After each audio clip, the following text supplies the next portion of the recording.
Right. Right. So maybe what was your first job growing up? Can you remember what your first Well, job? what the first job I did. Yeah, first time you went to work. Now let me think. Um, when when the youngest left home, that was I have to think, isn't it? Who's the jolly youngest now? Isabel, wasn't it? She was the youngest. Isabel. Mm-hmm. Jean said, no, she was my sister. Mm. But Auntie Jean said I should get a job. Mm-hmm. So I listened to her. Mm-hmm. And not so long ago, Russell said you shouldn't have had to work. But this is what you did in those days. You listened to your elders, and that's what you did. You never questioned. So, where did I go to? Oh, I went to the first job. Oh, Uncle Ron had his own tobacconist shop. Mm-hmm. So I worked for him. That was on the corner of Burnett and East Street. Mm-hmm.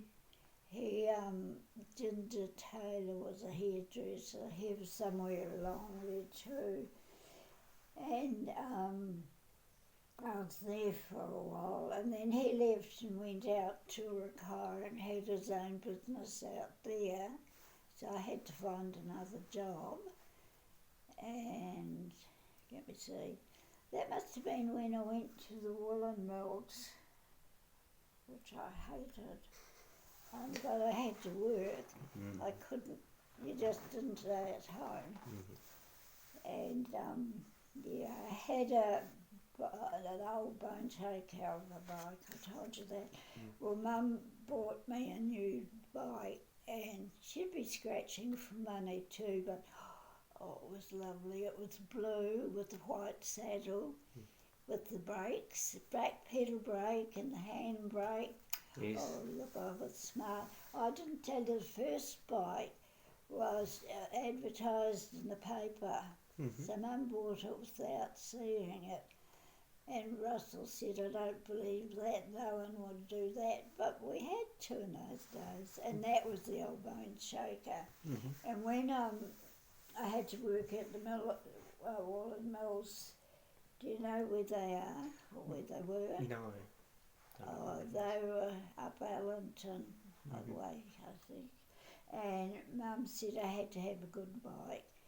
So she lent me the money, and oh look, I loved my bike. I really looked after it, and I paid her back 2 and 6pence a week until I paid it all. Mm-hmm. So that was good.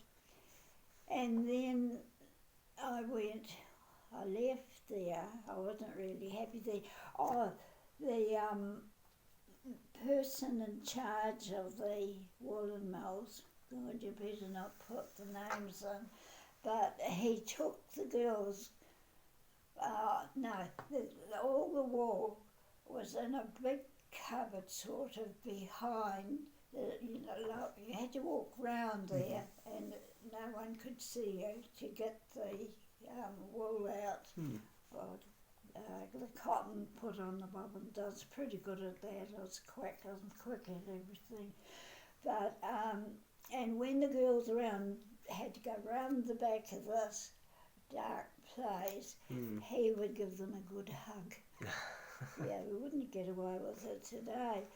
So they said to him, well, when are you going to hug Velma? He said, no, you knew better than to touch me. He's an old bugger. And his wife, she knew because she was doing the same as us on the bobbin. Mm-hmm. So, and they made their blankets there. Mm-hmm. They were a higher cut group of people than us. We were the lowest. And and then I got sick of that. I went to Beats. That was down Tancred, still Burnett Street. I just forget, as you go that way. It was Mhm. on that side.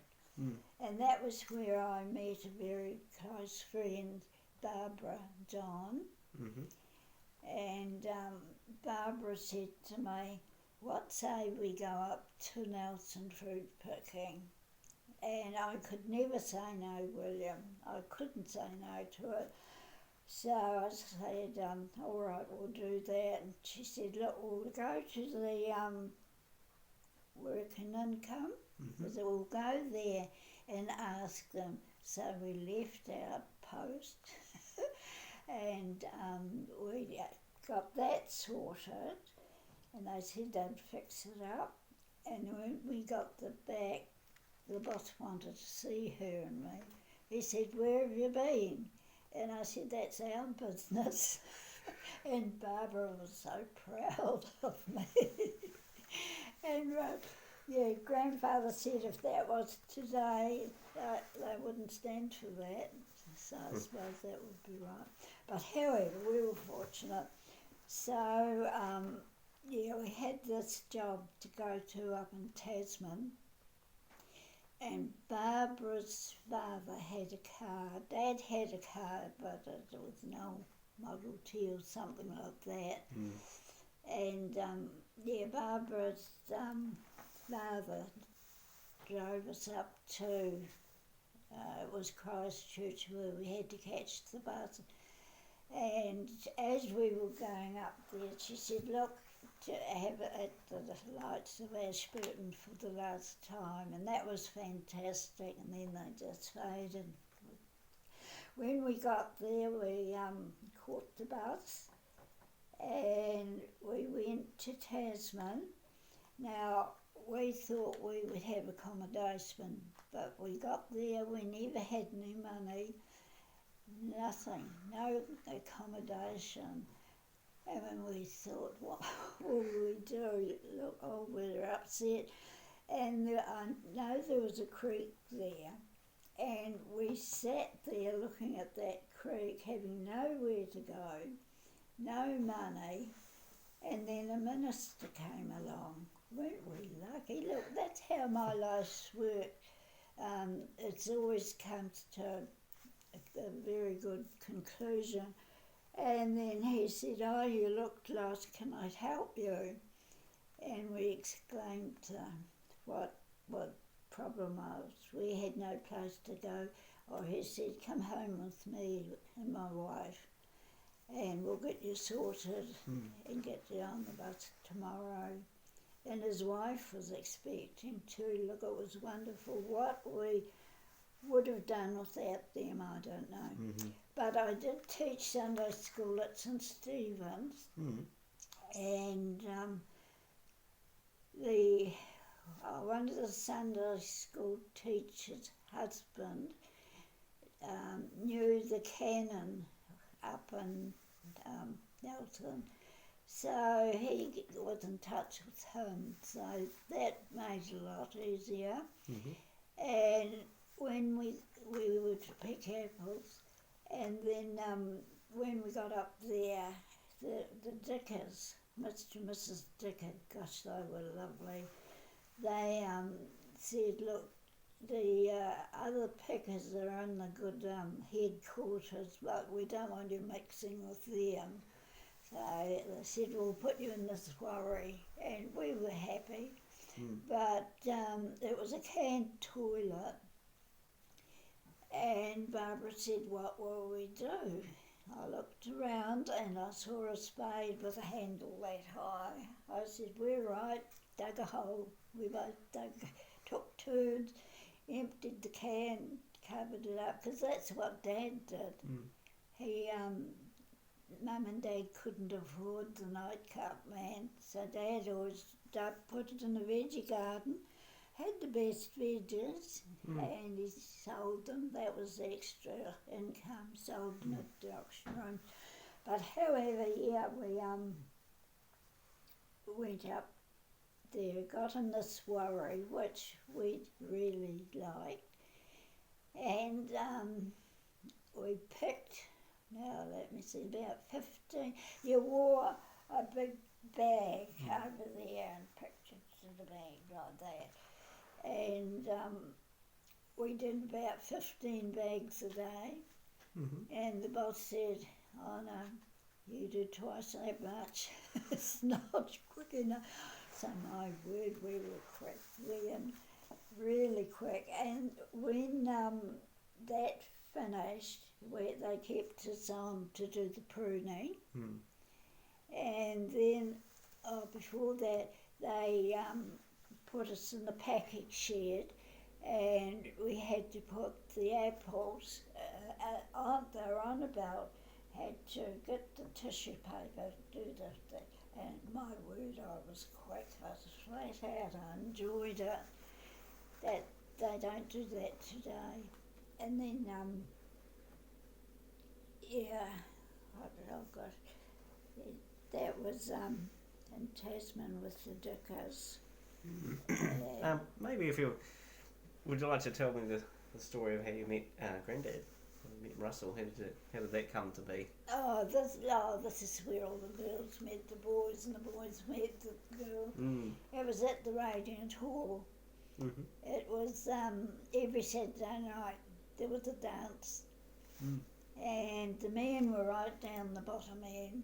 The girls sat on display on the floor, like that on the hall, no, that way.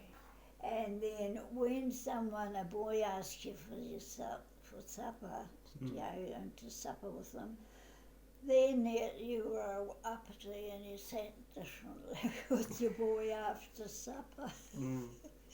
So there, but your granddad was at the back of the hall, and then he come up to me and we had a dance, 2 dances, and then he said, "It's raining outside."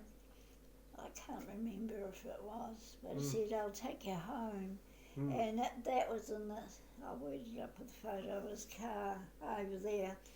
Yeah, put, Auntie Isabel must have had the 2 bikes and a dicky seat. Well, we all fitted in. Yes. Dropped us off at home.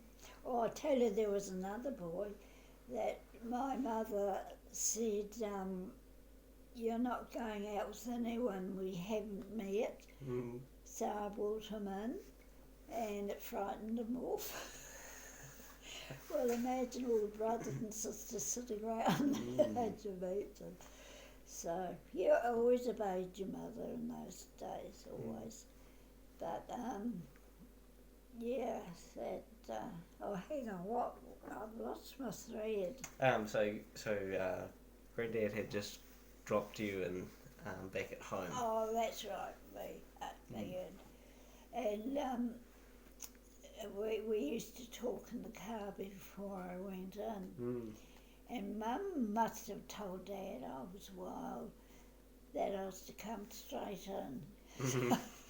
So, yeah, that's what I had to do, go straight in. But I'll tell you, at the end of the war, Huey Rainey, I think it was Huey Rainey, had a traction engine. And at the end of the war, he tooted and tooted and tooted. Yeah, that was really great. Yes. Yeah. But now sidetracked, we get up to Tasman.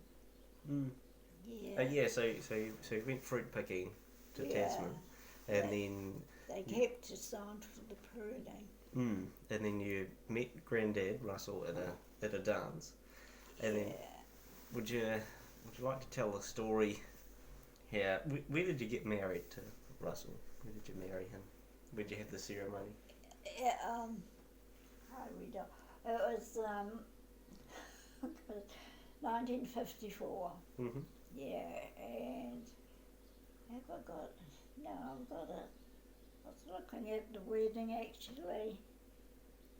Yeah, it's got somewhere of the wedding, but it was the Reverend Froud who married us. And I wished Uncle Frank had. He was Dad's brother, but we sort of weren't very close. to him. He was invited to the wedding and he did come, so Yes. I could quite easily have had him marry. That would have been lovely, but not meant to be. That was at St Stephen's Church, at the old church. Mm-hmm. And what was it? Who was there? Someone. Uncle Frank went to it, the minister, and Dad. The grandfather said, he would go along because his sister wanted to adopt you and she'd want to see what kind of man you were marrying. Oh, So right. I suppose that was quite feasible, really. But however, he was very nice, the Reverend Froud. We went to Bible class then, and that I think Uncle Bob went to Bible class one part of it. And Newton Jones, he had the bookshop, and Mrs. Newton Jones took us for that. He had the bookshop on the main street, East Street. And and I must tell you, when I started the writers group. No, first of all, I went to Christchurch for the writers group. I started to have articles printed. I wanted to go, and I met Elaine Pegler up there, and she said, "Look, I'll help you start a writers group in Ashburton." So did that, advertised it. 3 came in from Rakaia, another one from Hines, and there was a good crowd actually. And I think in the years that has gone, everyone thinks that Joy Ashford started it. She didn't. It was me. And what happened then? I met Audrey Fraser was Lagmore School teacher's wife, and honestly, William, we had lots of fun. We couldn't stop laughing. I picked her up and take her into town, and I've never had a friend like her before, but I was sorry when they left. And her sister was an air hostess. Yeah. So that was that. So can you tell me how many children did you have? 4. 4.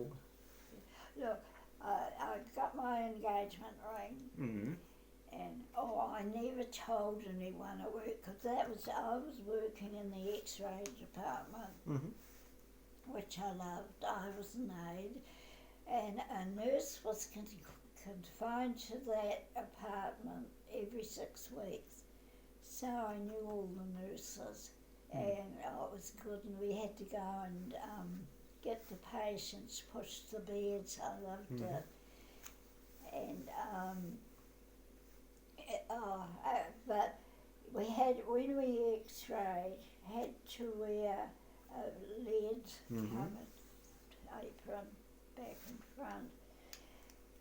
And we had a film in our pocket, a little film, and that was sent up to Christchurch every week to see what radiation we had. Well, the old bugger with me, I had to take it out of my pocket and hold the plates for the children and that. And that's the result of that. Oh, really? Yep. Yeah. And it's on my legs. Yes. Yeah. Yeah. And he knew what he was doing. And he said to me, "I hope you go out and have lunch and out in the sun instead of sitting around with the nurses home." Well, of course, we're good companions, the nurses and me, and I did sit in the sun a bit, not really much. I don't think it would have helped anyway. It exposed me, and that was it. But wasn't he an old beggar? So and I thought he might have been up to tracks. I couldn't say anything because I loved my job and I didn't want to get fired. But when you were x-rayed, you had to put on a gown, like a big nightie. And the old bugger, he must have tucked it in like that between the legs of one lady, one wife, because when I went into the cubicle to see if she was all right, she was in tears. And he'd be in jail today. Absolutely. Yeah, but don't put that down, I'd hate them. When did you move out to out here? When did you move out to the country? When did we move? Well, we built this. This was just a plain paddock. And I planned it. Yeah, I designed 3 houses. One Pine Lake. Yes. And where Richard lives in this house. It's just something what I love doing, something I could do.